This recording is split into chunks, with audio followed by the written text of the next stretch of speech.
อยู่สองผู้ใดต้องการที่สิบวชก็เดินทางมาได้แล้วมีนาคล่ออยู่2 ตัว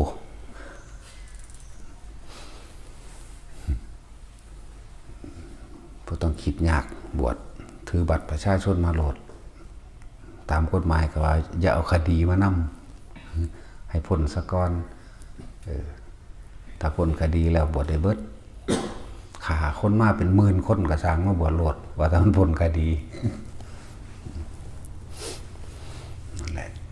สถานนี้ให้โอกาสสำหรับทุกคนนั่นแหละแต่ว่าตัวเองจะให้โอกาสตัวเองบ่เท่านั้นแหละนะธรรมะแก้ปัญหาได้ทุกอย่างนั่นแหละสำหรับพวกอันมาฟังธรรมหรือว่าพวกมาฝึกนี่ก็ฝึกให้มันเป็นเบิดทุกอย่างโดดที่เขาเจ้าแนะนำพวกนักเรียนนักศึกษาเนี่ยหังเป็นตาฝึกเด้อการทรงฌานเจริญฌานหรือการเล่นต่างๆกระดาษออกจากผ้าก้อนหินปากกาฝึกคืบแขนตัวเองมื้อนี่จึงเรียนรู้ออกกับผู้เขาสิฝึกให้มันสิมีผลมีประโยชน์แบบใดหังรู้ดอกหลายอย่างที่เฮาฝึกเฮาเล่นมันเป็นการทรงฌานเจริญฌานเป็นการรักษาจิตที่เป็นกุศลเด้อพวกเขาฝึกเฮ็ดกระดาษออกจากผ้าได้ก้อนหินหรือปากกาหรือหลายๆอย่างที่ใหญ่ขึ้นมันก็ต้องเอาตัวเองออกได้ตัวเองก็ทะลุห้องออกได้มื้อนี้บางคนเขาฉลาดได้เขาไปต่อยอดเอาเองการคืบผ้าแม้กระทั่งการทำจิตนิ่งๆให้ว่างเวลาไปสอบเขาใส่ได้ผลมาหลายคักตัวได้อยู่นี่บ่ได้แม่น้อยเด้เวลาไปสอบนี่เทศจิตนิ่งๆว่าบ้างแม้ชั่วขณะ2 วินาทีนึงเด้เขาสิรู้คำตอบ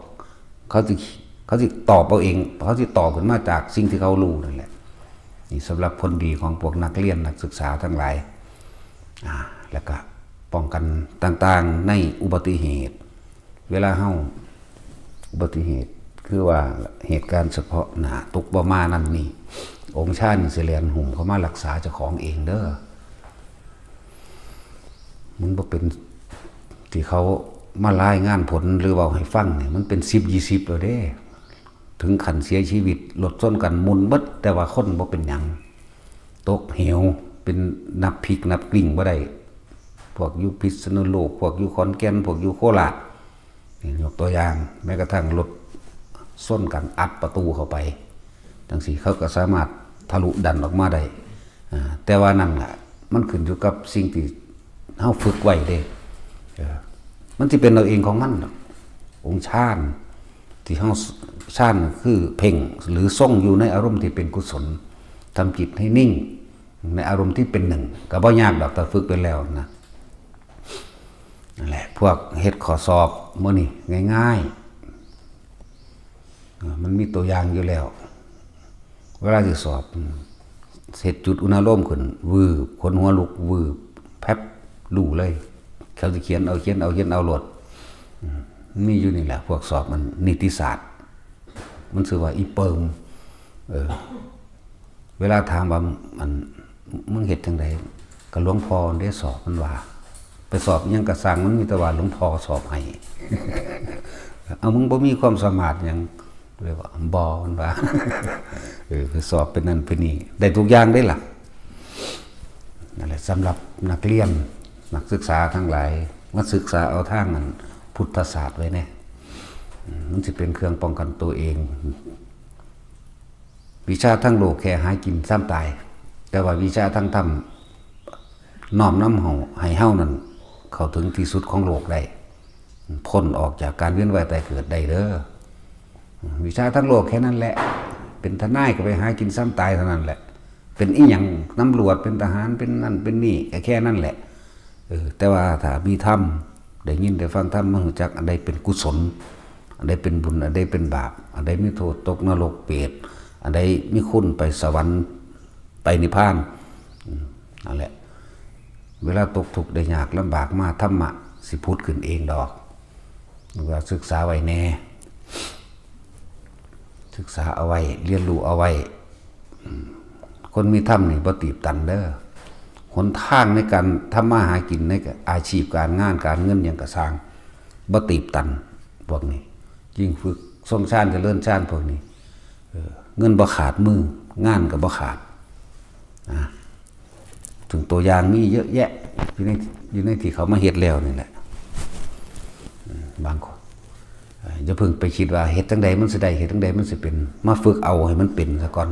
แล้วสิฮู้คุณสมบัติของมันที่ตัวเองรับ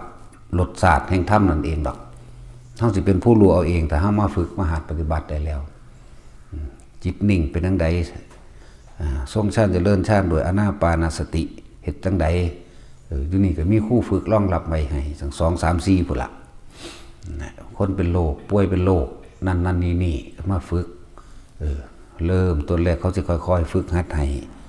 จับจุดอุณโลมได้แล้วนะอุณโลมได้แล้วหน้าผากนุ่มน่วงแบบนี้ขึ้นหัวได้แบบนี้แล้วเขาก็สิฝึกให้